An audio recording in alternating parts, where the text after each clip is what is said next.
Hey guys, AJYT Abbott here, and it is the end of June. We are halfway through 2025 so far, and that is insane to think about. So today, we are going to stop and rank all 10 movies that I watched during June. And if you guys haven't seen certain movies that I mentioned in this list, be kind of careful because I might get into spoilers during some of my summarizations as to why they rank where they do. Let's get started.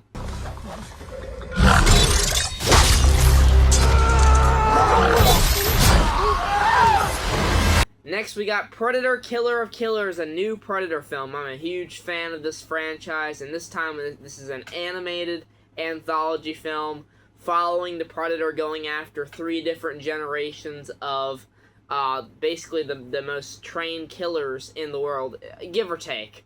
The first 2 are really awesome, the Barbarian and the Samurai. The third one, where it's this fighter pilot, I wasn't as engaged in that story as I was the first 2, but I still found it kind of entertaining. You still get plenty of Predator action.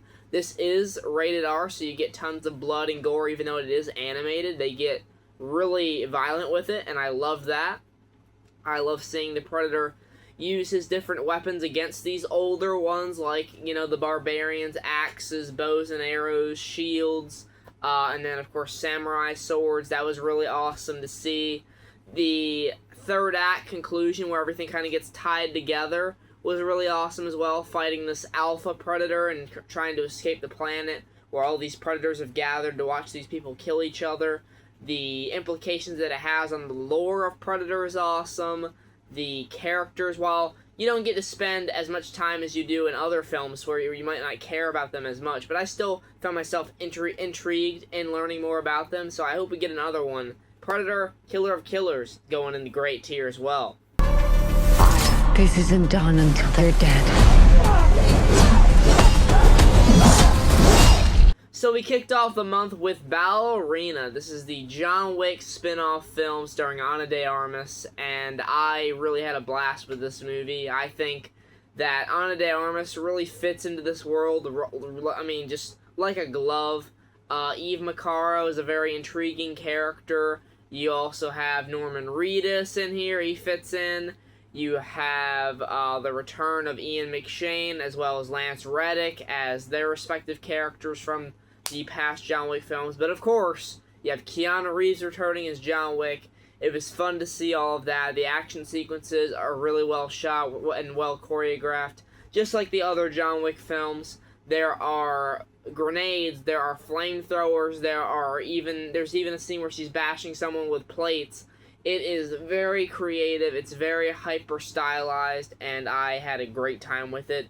It's definitely the weakest of the John Wick films. The story isn't as impactful. There are some twists and turns here, some different plot lines that weren't really developed to good enough effect to make me feel something when you kind of get some payoff for certain ones, but overall, I would say Ballerina is a blast from start to finish, so I am putting Ballerina in the great tier.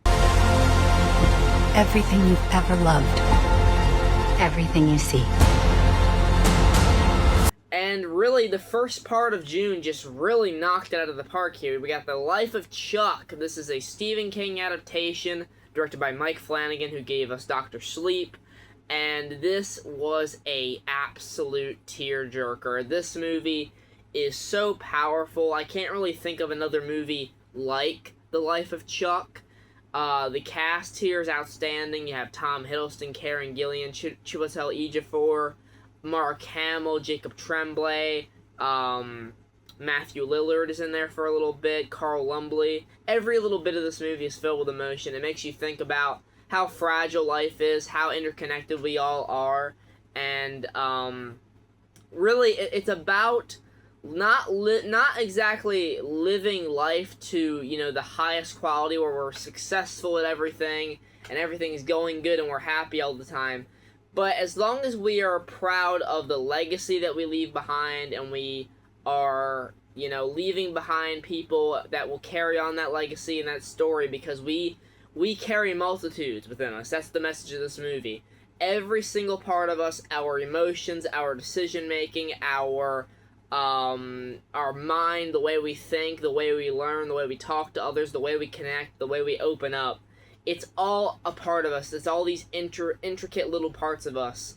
And it's a movie that really makes you think. It made me emotional. So Life of Chuck is also going on the great tier. I don't think I'm very good at my job anymore. We promised them love, But the math doesn't add up. Next is Materialist. This is an A24 rom-com movie. It's very dramatic. There is some comedy in here, but whew, this movie will make you just feel so much drama, so much intensity and anticipation for what's going to happen. With this trio of characters, you have Dakota Johnson, Chris Evans, Pedro Pascal. Chris Evans, of the three, giving the best performance in my opinion, and one of the best performances of the year so far. He gives just some amazing monologues in this movie.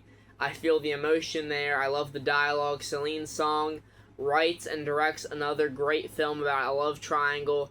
Even though this one doesn't end in that tragic way of past lives, it is still super impactful in the journey that we have to get there. Really is that power struggle between emotion or wealth and material things. And I really liked how they contrasted that.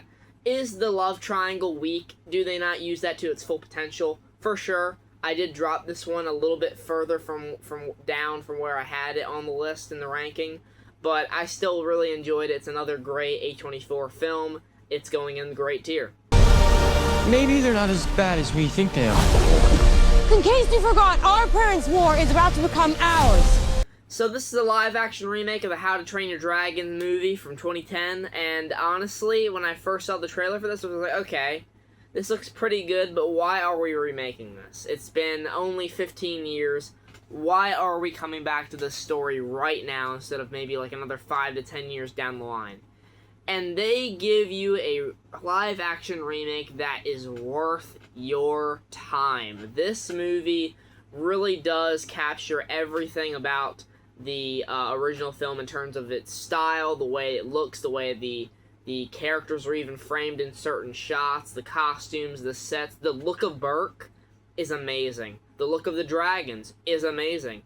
Astrid in this movie isn't as quite as energetic and bubbly as she was in the original, the animated film. So that was a minor nitpick. But my biggest nitpick with the movie is really, does it have rewatchability factor? And I don't know if it does. Am I going to rewatch this over the original anytime? If you give me 10 times to either watch the animated film or the live-action film, am I going to pick the live-action film out of any of those 10 times? Or am I just going to watch the animated film out of those 10 times? It's still a great movie, a good movie. I had fun with it. It's definitely one of the best live-action remakes I've seen in a long time. And How to Train Your Dragon goes on the good tier. There's no discharge in the war.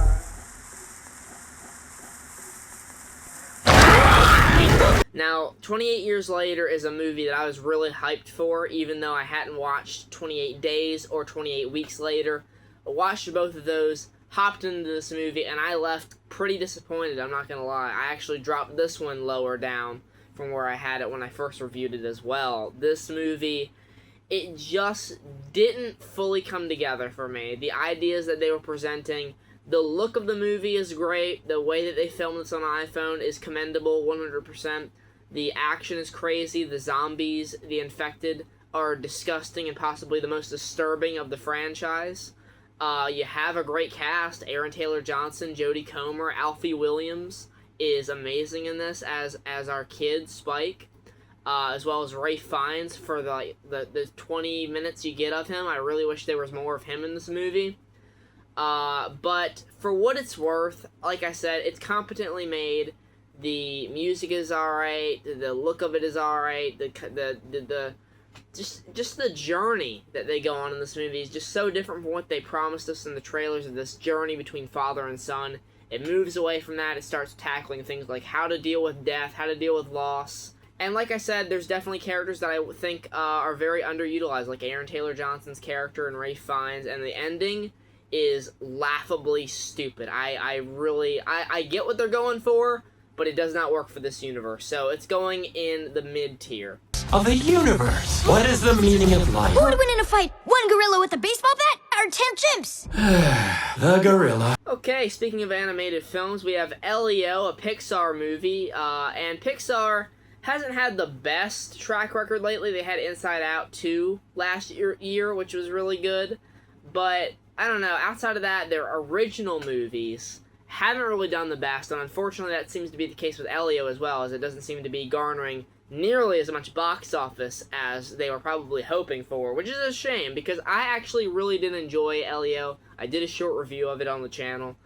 I think that this movie is good. It tries to be great. It tries to reach to be great, but it just falls kind of short because we have seen the story like this before. The characters, while I do feel for them, I wasn't getting super emotionally invested in like I was, with Inside Out 2. But I do find Elio to be a very charming lead character. I enjoyed him. And his alien friend Glorden. But everything else kind of took a back seat to that bond. I was kind of hoping we'd get more of that bond and kind of montage through it. Outside of that, there are some good elements here, some story elements, kind of wondering, are we alone in the universe?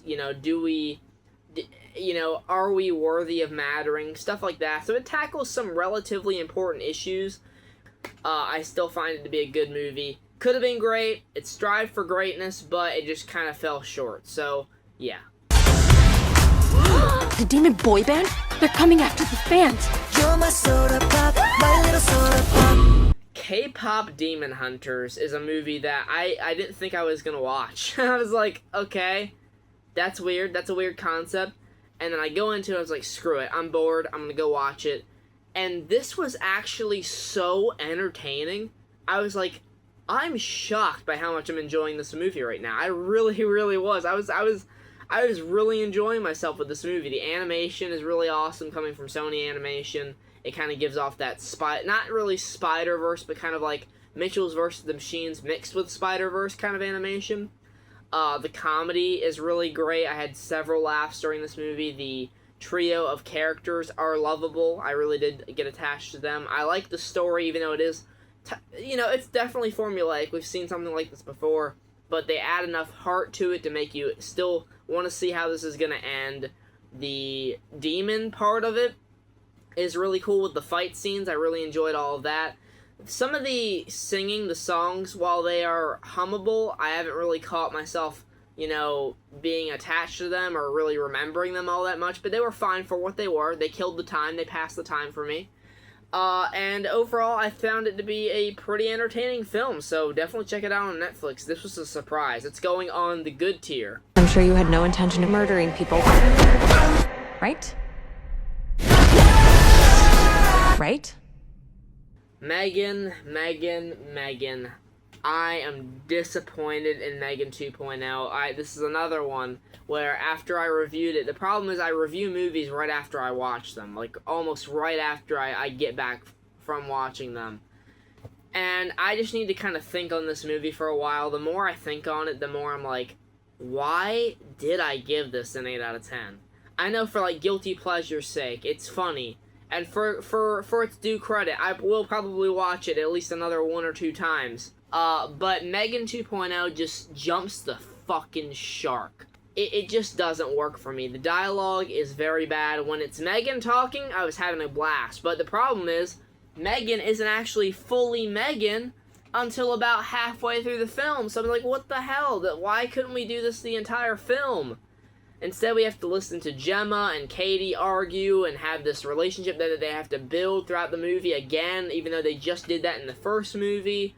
It's just a really, really tough watch as a fan of the original movie. I was like, wow. Like, looking back on this, thinking about it, I was like, I don't know why I gave this an 8 out of 10, because I'm right now, I'm thinking, I'm at a 7, but with another watch, this could go down to a fucking 6, 5, I don't even know, because I was just very disappointed. So, it's going in the good tier for right now, but I don't know if it'll stay there. You're making a mistake, thinking that I'm just gonna be some grateful kid who'll bend the knee to an old-timer. Oh, man, but at least at the end of June, After a month that we had some good movies, we had some great movies, there were some disappointments in there. We had F1, the best popcorn kind of movie of this year, and I say that in a way of like making you want to go to the movies. This is the kind of movie that makes you want to go to the movie. A good old popcorn flick blockbuster starring Brad Pitt, racing around cars, but it's so much more than that because you actually get invested in the plot. You get invested in the characters, their journey, what they want, what they strive for, what they believe in, what they're passionate about. And the director of Top Gun Maverick did this, so the cinematography is immersive. You feel like you're in the driver's seat with Brad Pitt. There's several POV shots. Hans Zimmer gives you an amazing score in this movie. Brad Pitt is at his uttermost cool older guy. He gives that cool older guy energy all throughout this movie. Damson Idris is awesome as well. Carrie Condon and Javier Bardem. I really just have a blast with this movie. I know I rated it a 9 out of 10 in my review, but the more and more and more I think about it, I just really enjoy it more and more. It's hard. This is another one, just like Sinners, that could get bumped to a 10 out of 10 with another watch, because it was a absolutely amazing experience. You got to go see it. So, F1's going in the awesome tier. That is my ranking of the films that I watched in June. Let me know what you thought of these movies down in the comments below. Share your ranking. I'm excited to see what it is, and I'm ready for July because you already know. My boy Soups. All right, we'll see you in July. Thanks so much for watching. Take care. Goodbye.